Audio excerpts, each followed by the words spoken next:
Hello friends, कसे आहात सर्वजण? मस्त मजेत ना?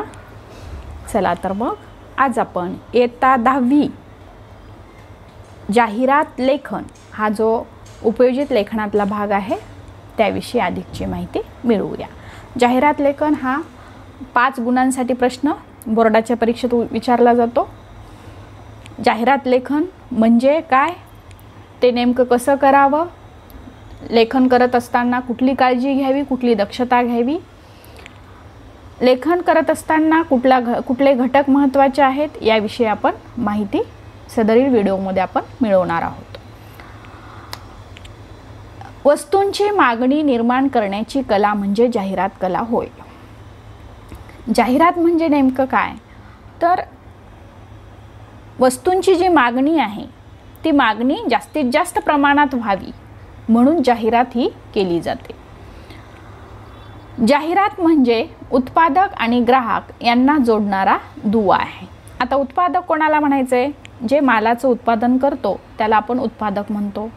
ग्राहक कोणाला म्हणतो आपण? जो माल विकत घेतो त्याला आपण ग्राहक म्हणतो. म्हणजे जाहिरात, आपण एखाद्या वस्तूची जेव्हा जाहिरात करतो ती जाहिरात कोणामधली दुवा असते?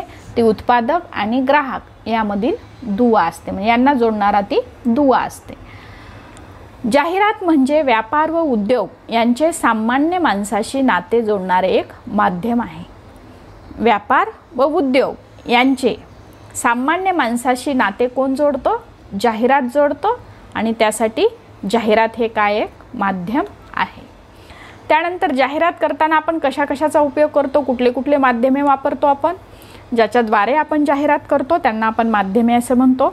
इंटरनेट आहे, चित्रपट आहे, वृत्तपत्रे आहेत, मासिके आहेत, आकाशवाणी, दूरदर्शन ही जाहिरात प्रसारणाची काय आहेत? प्रभावी माध्यमे आहेत.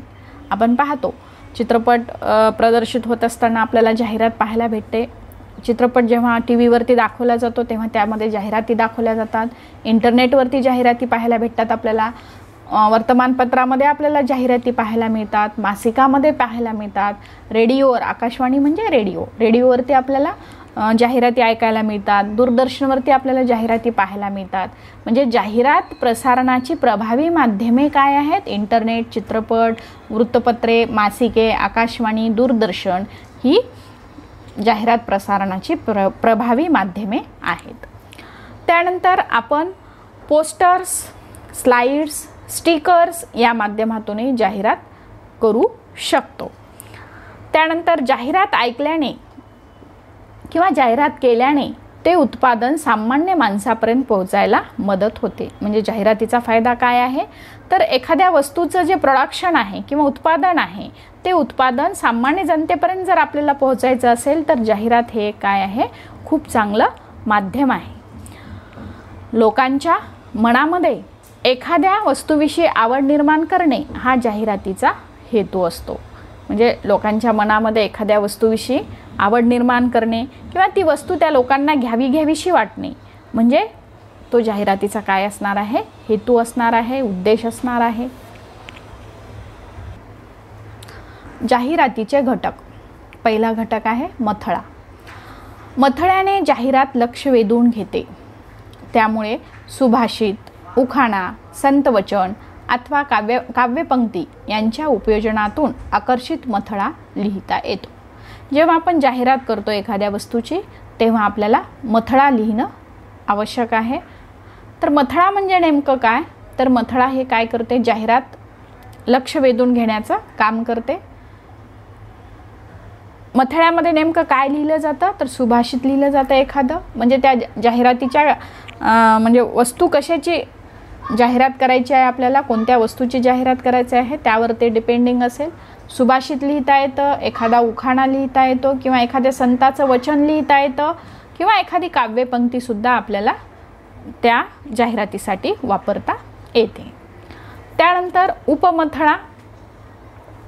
मथळा संपूर्ण माहिती देत नाही, त्यामुळे उपमथळ्यात माहितीचे स्पष्टीकरण द्यायचे असते. म्हणजे मथळ्यामध्ये फक्त आपल्याला सुभाषित, उखाणा, संतवचन किंवा काव्यपंक्ती पाहायला मिळेल, तर उपमथळ्यामध्ये मात्र वस्तूची सगळी माहिती, संपूर्ण माहिती आपल्याला पाहायला मिळेल. त्यानंतर तिसरा घटक आहे तपशील. ज्या उत्पादनाची किंवा सेवेची जाहिरात करायची आहे त्याचे तपशील सविस्तररित्या आपल्याला मांडावे लागतात तपशील या घटकामध्ये. म्हणजे ज्या उत्पादनाची किंवा सेवेची आपल्याला जाहिरात करायची आहे त्याचे तपशील आपल्याला सविस्तर मांडावे लागतात. त्यानंतर कंपनीची मुद्रा.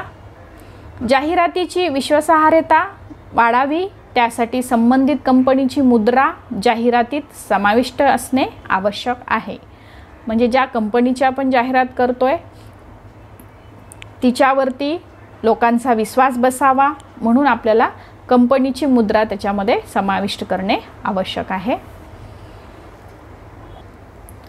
कंपनीचे नाव व पत्ता.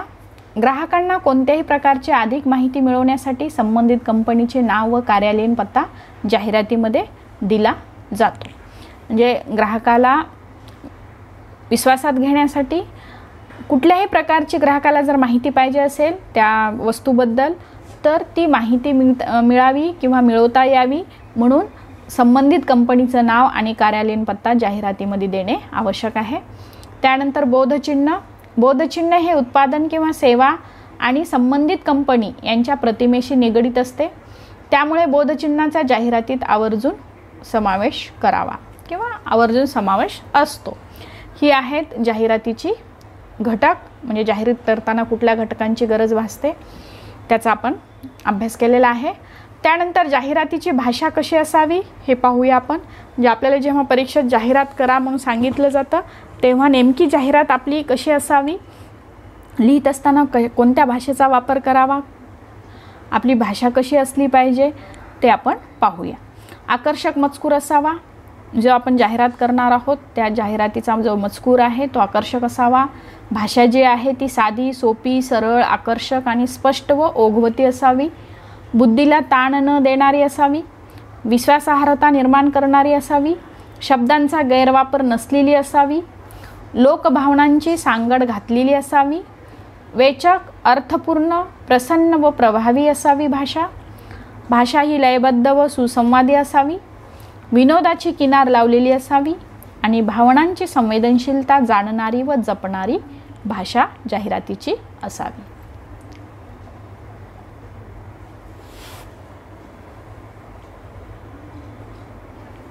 जाहिरात लेखन करताना घ्यायची काळजी. जाहिरात लेखन करत असताना आपण कुठली काळजी घ्यायला पाहिजे ते काही पॉईंट्स आपण इथे पाहूया. जाहिरात तयार करताना मथळा, उपमथळा तयार करावा. मथळा कशाला म्हणतात, उपमथळ्यामध्ये काय लिहावं लागतं हे आपण आधी अभ्यासलेलं आहे. कमीत कमी शब्दात जास्तीत जास्त आशय हे उत्तम जाहिरातीचे सूत्र आहे. म्हणजे शब्द कमी असावे आणि त्या कमी शब्दातून आशय आपल्याला जास्तीत जास्त लोकांपर्यंत पोहोचवता आला पाहिजे आणि हे जाहिरातीचं काय असतं, सूत्र असतं. जाहिरातीकडे लक्ष वेधले जाईल अशी लक्षवेधी शब्दरचना असावी. शब्दरचना करत असताना आपल्याला थोडंसं काव्यपंक्ती किंवा उखाणा किंवा संतवचनी याचा आपल्याला वापर करता येतो. शब्दरचना जी असावी ती आकर्षक असावी, लक्षवेधी असावी. कशाची जाहिरात आहे हे ठळकपणे व आकर्षकपणे नमूद करावे. म्हणजे कुठल्या वस्तूची जाहिरात आहे याचा आपल्याला जाहिरातीमध्ये ठळकपणा असला पाहिजे आणि आकर्षकपणासुद्धा असला पाहिजे. अलंकारिक, काव्यमय, प्रभावी शब्दांचा वापर करून जाहिरात अधिकाधिक आकर्षक करावी. आपल्याला अलंकारिक शब्द वापरता येतात, काव्यमय शब्द वापरता येतात, प्रभावी शब्द वापरता येतात आणि हे सर्व शब्द वापरून आपल्याला जाहिरात कशी करता येते, अधिक आकर्षक करता येते. जाहिरात तयार करताना समर्पक व लक्षवेधी भाषेला महत्त्व असावे. भाषा ही समर्पक असावी आणि लक्षवेधी असावी. लोकांचं लक्ष वेधून घेणारी आपली भाषा असावी. त्यानंतर ग्राहकांची बदलती आवड, सवयी, फॅशन्स व गरज यांचे प्रतिबिंब जाहिरातीत दिसावे. म्हणजे ग्राहकांची काय म्हणजे आवड बदलत आहे ती बदलणारी आवड त्या जाहिरातीत असावे. ग्राहकांच्या सवयीचा विचार केला जावा. ग्राहकाच्या फॅशन्सचा किंवा त्याच्या गरजेचा विचार जाहिरातीमध्ये दिसून यावा. त्यानंतर जाहिरातीमधील उत्पादनाची गुणवत्ता महत्त्वाची असते. त्यामुळे सवलतीचा उल्लेख असणे आवश्यक नाही. आपल्याला जाहिरात करत असताना त्या वस्तूची उत्पादनाची जी काही गुणवत्ता आहे ती खूप महत्त्वाची असते जेणेकरून लोकांनी ती वस्तू जास्तीत जास्त घेतले पाहिजे. जाहिरातीमध्ये सवलतीचा उल्लेख असणे काही आवश्यक नाही, गरजेचं नाही. जाहिरातीमध्ये संपर्क स्थळाचा पत्ता, संपर्क क्रमांक म्हणजे मोबाईल नंबर किंवा ईमेल ID असावा, याचा स्पष्ट उल्लेख जाहिरातीमध्ये असणे आवश्यक आहे. त्यानंतर कृतीपत्रिकेमध्ये आपल्याला जेव्हा जाहिरातीवर कृतीपत्रिका करायची असते त्यावेळेस जाहिरात पेनने लिहावी, पेन्सिलचा वापर करू नये. बऱ्याच मुलांना पेन्सिल वापरण्याची सवय असते एखादी जाहिरात करत असताना, तर त्यावेळेस आपण पेनचाच वापर करायचा आहे, पेन्सिलचा वापर करायचा नाही. आणि जाहिरातीमध्ये चित्र काढण्याची आवश्यकता नाही, चित्र काढायची गरज नाही. त्यानंतर लास्ट बीट आहे आपलं जाहिरात लेखनाच्या मूल्यमापन कृती. आता जाहिरात लेखन नेमकं कसं करायचं आहे आपल्याला? शब्दावरून जाहिरात लेखन करायचं आहे, जाहिरात देऊन त्यावरील कृती सोडवायची आहे, किंवा विषय देऊन जाहिरात लेखन करायचं आहे. आणि लास्ट आहे दिलेल्या जाहिरातीचे अधिक आकर्षक पद्धतीने पुनर्लेखन करायचे आहे. म्हणजे या 4 पद्धतीने आपल्याला परीक्षेमध्ये प्रश्न विचारले जातात. शब्दावरून आपल्याला जाहिरात करावी लागेल, हा एक प्रकार आहे. जाहिरात दिली जाईल, त्यावर कृती दिली जाईल, ती कृती आपल्याला सोडवता आली पाहिजे. विषय दिला जाईल, त्यावर तुम्हाला मनाने जाहिरात लेखन करायचं आहे, किंवा एखादी जाहिरात दिली जाईल आणि त्या जाहिरातीचं अधिक आकर्षक पद्धतीने म्हणजे त्या जाहिरातीला आकर्षक पद्धतीने पुन्हा तुम्हाला पुनर्लेखन करायचं आहे. अशा पद्धतीने परीक्षेत आपल्याला 4 प्रकारे प्रश्न जाहिरात लेखनावरती येऊ शकतात. या 4पैकी कुठलाही एक प्रकार तुम्हाला तुमच्या बोर्डाच्या परीक्षेमध्ये विचारला जाऊ शकतो. त्यामुळे त्याचा व्यवस्थित आपण काय करणार आहोत? अभ्यास करणार आहोत. या व्हिडिओमध्ये आपण फक्त जाहिरात लेखन याविषयी माहिती घेतलेली आहे. नेक्स्ट व्हिडिओमध्ये आपण जाहिरात लेखन कसं करायचं आहे त्याचा आपण एक स्पेशल व्हिडिओ बनवणार आहोत. तो व्हिडिओ तुम्ही नक्की पहा. हा व्हिडिओ आवडला असल्यास व्हिडिओला लाईक करा, शेअर करा आणि चॅनलला सबस्क्राईब करा. थँक्यू.